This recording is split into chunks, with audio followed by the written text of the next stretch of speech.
സല്ലല്ലാഹു അലൈഹി വആലിഹി വസഹ്ബിഹി വസല്ലമ തങ്ങൾ പറഞ്ഞിരിക്കുന്നു, നല്ല കൂട്ടുകെട്ട് നന്മയിലേക്ക് നയിക്കും.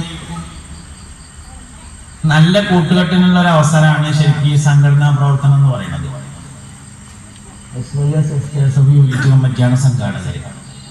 ബഹുമാനപ്പെട്ട സമസ്ത കേരള ജമിയത്തുൽ ഉലമയുടെയും അതിന്റെ കീഴ്ഘടകങ്ങളുടെയും പ്രവർത്തകരാക്കിയിട്ട് മക്കളെ മാറ്റിയാൽ മനുഷ്യൻ അവന്റെ കൂട്ടുകെട്ടിനനുസരിച്ച് പോകും. നല്ല കൂട്ടുകാരുണ്ടായിരിക്കുക. SKSFന്റെ ഒരു പരിപാടിക്ക് പോവുകയാണ്, SYSന്റെ ഒരു പരിപാടിക്ക് പോവുകയാണെങ്കിൽ നല്ല താല്പര്യപൂർവ്വം പറഞ്ഞേക്കാം. ഒറ്റയ്ക്ക് ബസ്സിന് കായ് കൊടുക്കുക.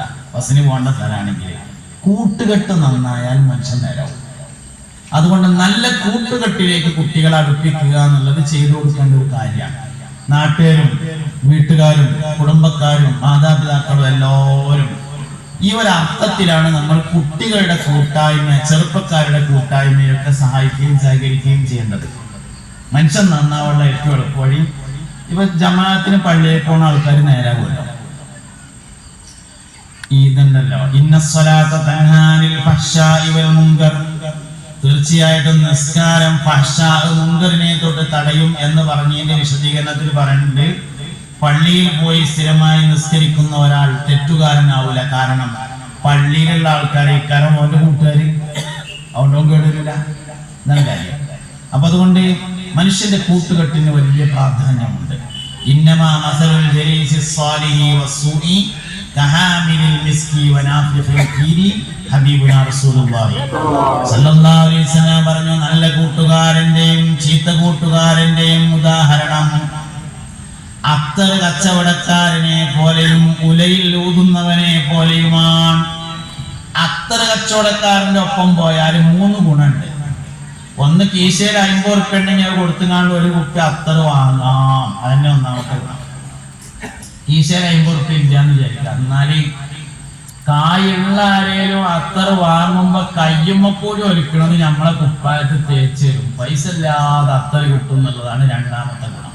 ഇനി മൂന്നാമത്തെ ഒരു ഗുണമുണ്ട്, ഇയാള് ഫില്ലറിലൊക്കെ ഇങ്ങനെ എടുത്തിട്ട് കുപ്പിക്ക് ഇങ്ങനെ പാരുന്ന ആളാണ്. ഒരിക്കൊന്നും ഇല്ലാന്ന് വിചാരിച്ചോളി, എന്നാലും അയാളൊപ്പം നടന്നാൽ നല്ല വാസനയെങ്കിലും ഉണ്ടാവും. അത് തടുത്താൻ നിൽക്കൂല എന്നുള്ളതാണ്.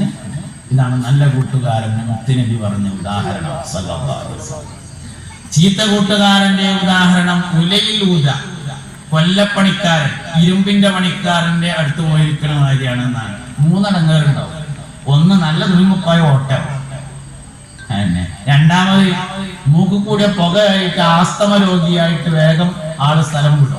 രണ്ടാമത്തെ കാര്യം. മൂന്നാമത്തെ ഒരു കാര്യം ഉണ്ട്, ഇതൊന്നും ഉണ്ടായില്ല എന്ന് വിചാരിക്കാം, എന്നാലും നാട്ടുകാര് പറയും ആ ചെങ്ങായിട്ട് ആ കൊല്ലന്റെ അടുത്ത് പോയിരിക്കാണ് പണിയെ. അപ്പൊ എന്തായാലും അതുകൊണ്ട് മോശമാണ്, മറ്റോണ്ട് എന്തായാലും ഗുണമാണ്. ഇതാണ് നല്ല കൂട്ടുകാരന്റെയും ചീത്ത കൂട്ടുകാരന്റെയും ഉദാഹരണമായി പറഞ്ഞിട്ടുള്ളത്. അതുകൊണ്ട് മനുഷ്യൻ അവന്റെ കൂട്ടുകെട്ടിനനുസരിച്ചാണ് ഉണ്ടാവുക. നല്ലവരുമായി കൂട്ടുചേരണം. ഒരു സ്വാലിഹായ മനുഷ്യനെ ഒന്ന് കാണുക എന്നത് തന്നെ വലിയൊരു അനുഗ്രഹമാണ്. സ്വാലിഹായ മനുഷ്യനെ അങ്ങോട്ട് കാണലും ഒരു സ്വാലിഹായ മനുഷ്യൻ നമ്മളെ ഇങ്ങോട്ട് കാണലും ഒരുപോലെയാണ്. ഈ കാഴ്ച, കേൾവി ഇത് രണ്ടും അങ്ങോട്ടും ഇങ്ങോട്ടും ഒരേ മാതിരിയാണ്. ഒരു നല്ല മനുഷ്യനെ അങ്ങോട്ട് കാണും, ഉമ്മയെ നമ്മൾ അങ്ങോട്ട് കാണുന്നതും ഉമ്മ നമ്മളെ ഇങ്ങോട്ട് കാണുന്നതും ഒരുപോലെയാണ്. ഉസ്താദിനെ നമ്മൾ അങ്ങോട്ട് കാണുന്നതും ഉസ്താദ് നമ്മളെ ഇങ്ങോട്ട് കാണുന്നതും ഒരുപോലെയാണ്. ഇതുപോലെ കേൾവിക്കുണ്ട്. കളവ് പറയാൻ പാടില്ല, നോണ കേൾക്കാനും പാടില്ല. ഗീബത്ത് പറയാൻ പാടില്ല, ഗീബത്ത് പറയുന്നത് കേൾക്കാനും പാടില്ല. രണ്ടൊരുമായി തന്നെയാണ്. അതുകൊണ്ട് സ്വാലിഹീങ്ങളുമായുള്ള സഹവാസം ഒരു മനുഷ്യനെ സ്വാലിഹാക്കാൻ ഉപകാരപ്പെടും. നല്ല മനുഷ്യന്മാരുമായിട്ട് എപ്പോഴും സഹവസിക്കണം, സ്വാലിഹീങ്ങളായ ആളുകളുമായിട്ട്. അങ്ങനെയൊക്കെ നമ്മളെ കുട്ടികൾ വളർന്നു വരണം, അടുത്ത തലമുറ. എന്നാലൊക്കെ രക്ഷപ്പെടാൻ വേണ്ടി പറ്റുള്ളൂ. അതുകൊണ്ട് കൂട്ടുകെട്ട്, ഞാൻ പറഞ്ഞൊരാശയം ഇതാണ്, മക്കളൊക്കെ എപ്പോഴും SKSFന്റെ പ്രവർത്തനവുമായി സഹകരിക്കണം, മക്കളെ സഹകരിപ്പിക്കണം. നമ്മളെപ്പോഴും അങ്ങനെ അവരുടെ പ്രവർത്തനങ്ങളെ സപ്പോർട്ട് ചെയ്യണം. ചെറിയ ഒരു തീപ്പൊരിയെങ്കിലും അവരിൽ ഊതി കത്തിക്കാൻ നമുക്ക് കഴിഞ്ഞാൽ നല്ല കൂട്ടുകെട്ട് മനുഷ്യനെ നല്ലവരിലാണ്. എനിക്ക് ഉറപ്പിച്ച് പറയാൻ പറ്റും, ഇന്നേക്കാൾ വിവരമുള്ള ഒരുപാട് മനുഷ്യന്മാരുണ്ട്. എന്നെ ഈ അവസ്ഥയിൽ എത്തിച്ചത് എന്റെ കൂട്ടുകെട്ടാണ്. അങ്ങനെ തന്നെ ഏതൊരു മനുഷ്യനെയും നിസ്കരിക്കുന്നവനെ നിസ്കരിക്കുന്നവനാക്കി തീർക്കുന്നത് അവന്റെ കൂട്ടുകെട്ടാണ്. നോമ്പുകാരനെ നോമ്പുകാരനാക്കി തീർക്കുന്നത് അവന്റെ കൂട്ടുകെട്ടാണ്. തിരിച്ചു അങ്ങനെ തന്നെയാണ്. ലഹരിയുടെ പ്രധാനപ്പെട്ട കാരണം കൂട്ടുകെട്ടാണ്. ഇന്ന് സമൂഹത്തെ ഉത്ബോധിപ്പിക്കേണ്ട രണ്ടാമത്തെ ഒരു വിഷയമാണ് ലഹരി. സാമൂഹികമായും വ്യക്തിപരമായും കുടുംബപരമായും ലഹരിയെ നിർമ്മാർജ്ജനം ചെയ്യാൻ വേണ്ടി എല്ലാവരും പരിശ്രമിക്കേണ്ട കാലഘട്ടത്തിലാണ് ഇപ്പൊ നമ്മൾ ജീവിച്ചുകൊണ്ടിരിക്കുന്നത്. ഇതുവരെയൊക്കെ തമാശയായിരുന്നു, ഇപ്പൊ കാര്യത്തിൽ കിടന്നിട്ടില്ല. സംഗതി കാര്യത്തിൽ കിടന്നു. പണ്ടൊക്കെ ഒരാള് കള്ളുടിയനാവണമെങ്കിൽ കുറെ പ്രാവശ്യം കുടിച്ചിട്ട് റോട്ടുമ്മക്കൂടെ ഇങ്ങനെ ആടുമ്പോ ആൾക്കാർ പറയുമ്പോൾ കള്ളുടിയനാണ്.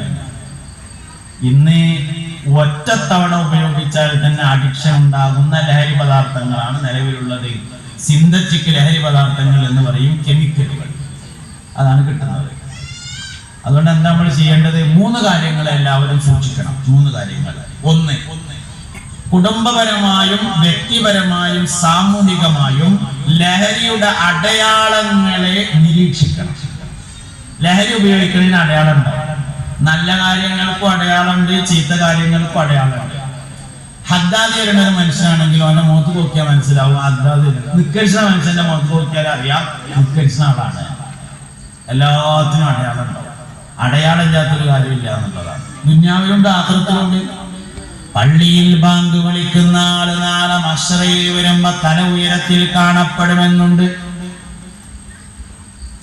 ഇന്ന ഉമ്മത്തി യുദഊന യൗമൽ ഖിയാമത്തി ഖുർറൻ മുഹജ്ജലീന മിൻ ആസാരിൽ വുദൂ ഹബീബുനാ റസൂലുള്ളാഹി. എന്റെ ഉമ്മത്ത് നാളെ മശ്റയിൽ വരുന്ന സമയത്ത് മുഖവും കൈകാലുകളും പ്രകാശിക്കുന്നവർ എന്ന് വിളിക്കപ്പെടും. മിൻ ആസാരിൽ വുദൂ, ഈ വുദൂ ഉണ്ടാക്കിയ കാരണത്താൽ. വുദൂ ഉണ്ടാക്കുന്ന ഒരു അടയാളം ഉണ്ടാവും. ദുനിയാവിലെ ആഖിറത്തിലുണ്ട്. മദ്യപാനി മശ്റയിൽ വരുമ്പോ കഴുത്തിൽ ഒരു പാത്രം തൂങ്ങുമെന്നും അതിൽ നിന്ന് ദുർഗന്ധമുണ്ടാകുമെന്നും വ്യഭിചാരി മശ്റയിൽ വരുമ്പോ ഗുഹ്യത്തിലൂടെ ഒരു ചരമൊലിക്കുമെന്നും കിലോമീറ്ററുകളോളം ദൂരത്തേക്ക് അതിന്റെ ദുർഗന്ധമുണ്ടാകുമെന്നും കളവ് നടത്തിയാൽ മശ്റയിൽ വരുന്നത് തൊണ്ട മുതലുമായി കൊണ്ടായിരിക്കുമെന്നും ആഖിറത്തിലുണ്ട്. ദുനിയാവിലുണ്ട് അടയാളങ്ങൾ. മദ്യപാനത്തിന് അടയാളമുണ്ട്.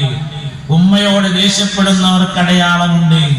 വൃത്തി സൂക്ഷിക്കാത്ത ആളുകൾക്ക് അടയാളമുണ്ട്. നിസ്കരിക്കുന്നവനുണ്ട് അടയാളം, നിസ്കരിക്കാത്തവനും അടയാളമുണ്ട്. എല്ലാ മനുഷ്യന്മാർക്കും അടയാളമുണ്ട്. അതുകൊണ്ട് ലഹരിയുടെ അടയാളങ്ങളെ സൂക്ഷിക്കണം.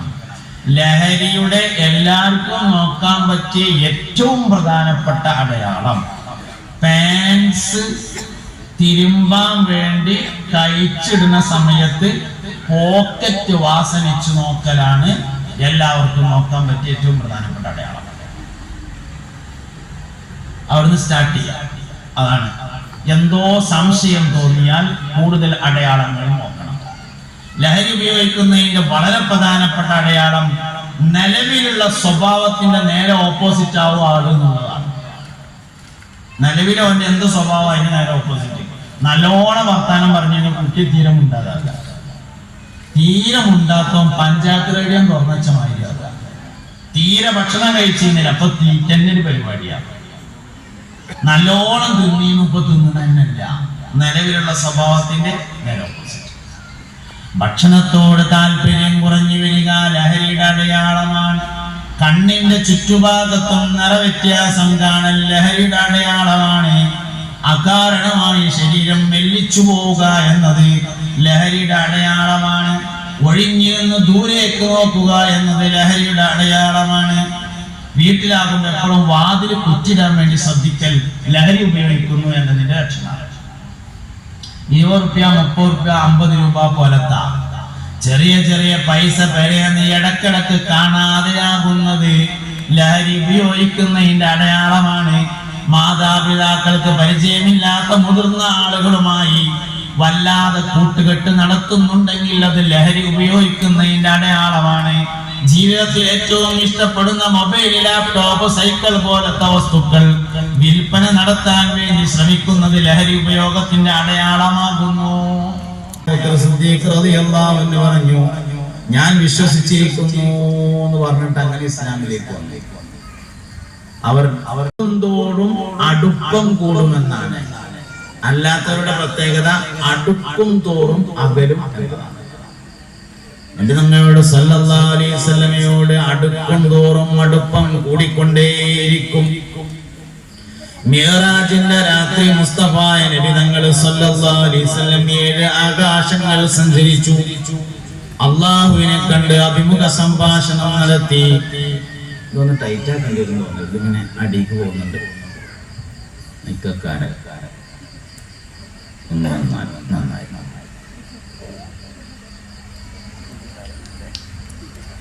അവകാശം ഓടുന്നുണ്ട്, ഇതിങ്ങനെ താഴത്തേക്ക് പോകണ്ട്.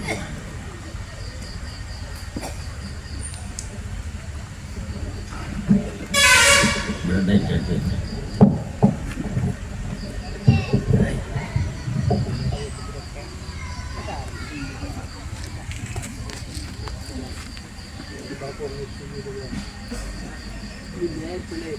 من عينه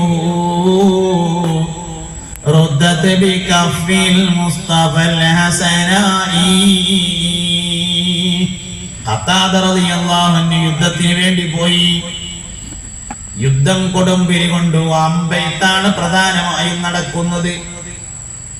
ഏത് യുദ്ധത്തിലാണെന്നതിൽ അഭിപ്രായ വ്യത്യാസമുണ്ട്. ഉഹുദ് യുദ്ധമാണെന്ന് അഭിപ്രായമുണ്ട്.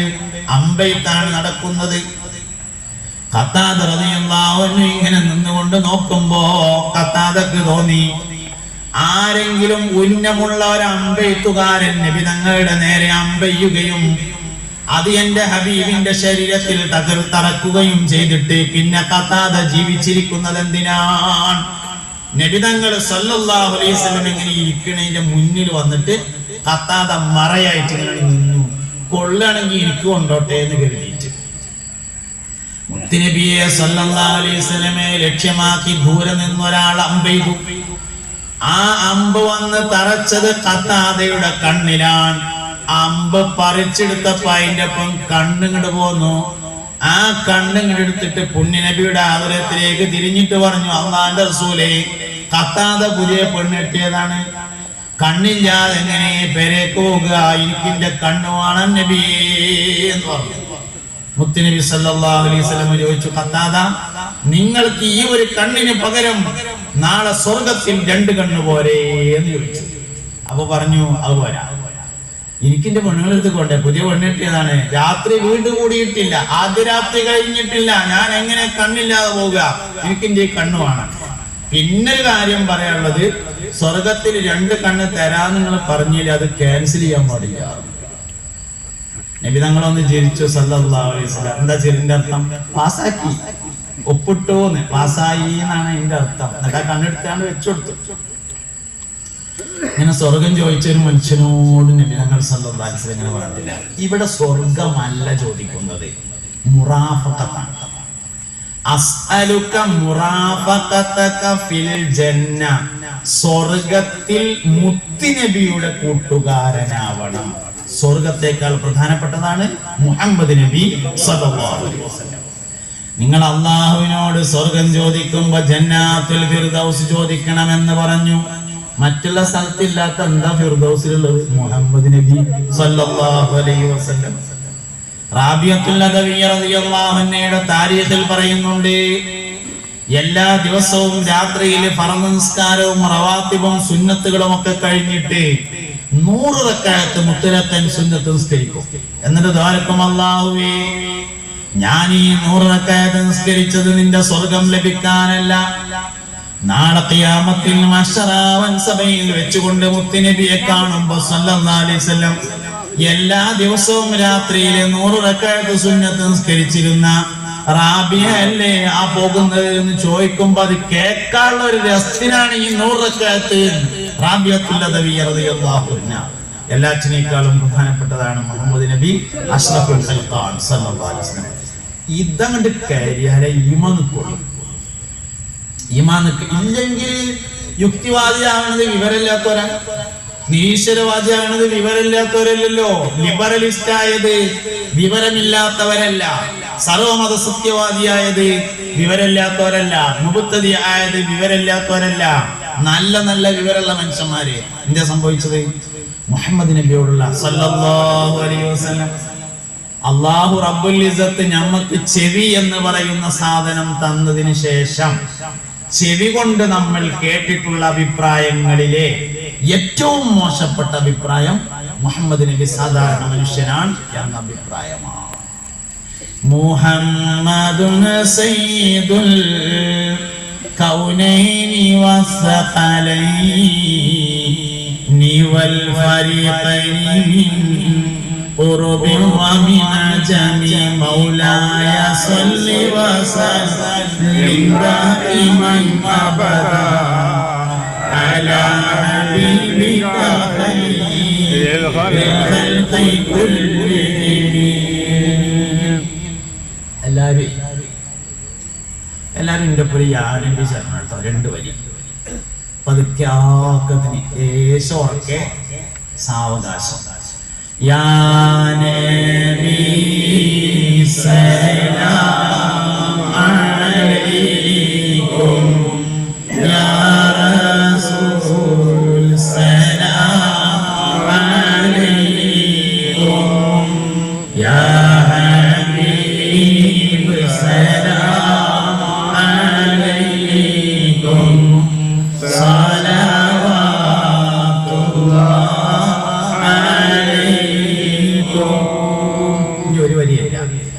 അശ്റഖൽ ബദറു അലൈനാ ഫബ്തഗത് മിൻഹുൽ ബുദൂർ മിസ്ലഹു സിലികമാ റഅയ്നാ ഖത്തു യാ വജ്ഹ സുറൂരി.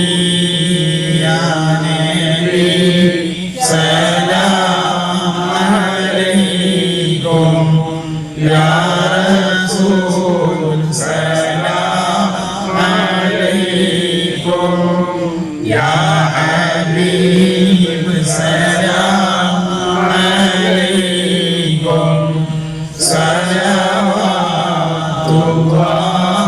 alaikum. മുഅ്മിനീങ്ങളെ, അതുകൊണ്ട് ഈമാൻ സംരക്ഷിക്കപ്പെടണമെങ്കിൽ മുഹമ്മദ് നബി